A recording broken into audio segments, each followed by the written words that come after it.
د افغانستان پخوانی ولسمشر محمد اشرف غني د ناروغۍ خبر دروغ دی. سلام ستړي مشئ لیدونکو، وخت مو بخیر. پام وکړئ د دې مهال تازه او مهمو خبرونو ته.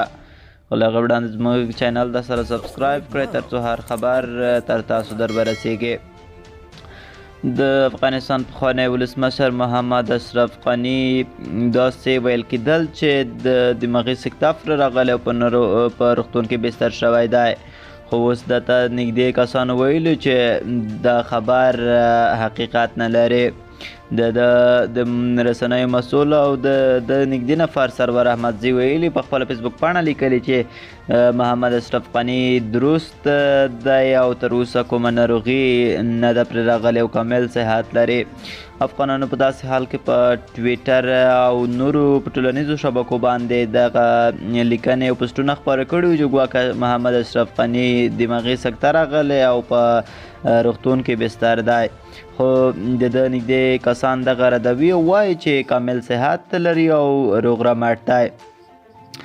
محمد اشرف غني 15 میاشتې وړاندې له واکه وپرځول شو، پر ځای طالبان راغلل. له هغې وروسته داسې وانګېرل شوه چې ګواکې دی د همدغې له امله دماغي سکته پرې راغلی وي او ښایي سخت ناروغ شوی وي، خو دا خبرې ردوي او وایي چې نه، دغه خبرې حقیقت نه لري. یاد دې وي چې له دې وړاندې په ده دا ستورونه هم وو چې ګواکې دی د دوبۍ یا UAE له مشرانو له لوري دی په نظربند دی او هیڅ کمکار په خپله خوښه نشي کولی.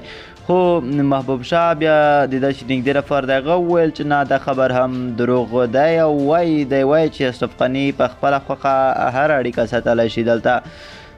دا چې اشرف غني وروسته له واکه پرځول شوی دی او بیرته افغانستان ته کله راځي، په دې اړه خبرونه راغلي دي.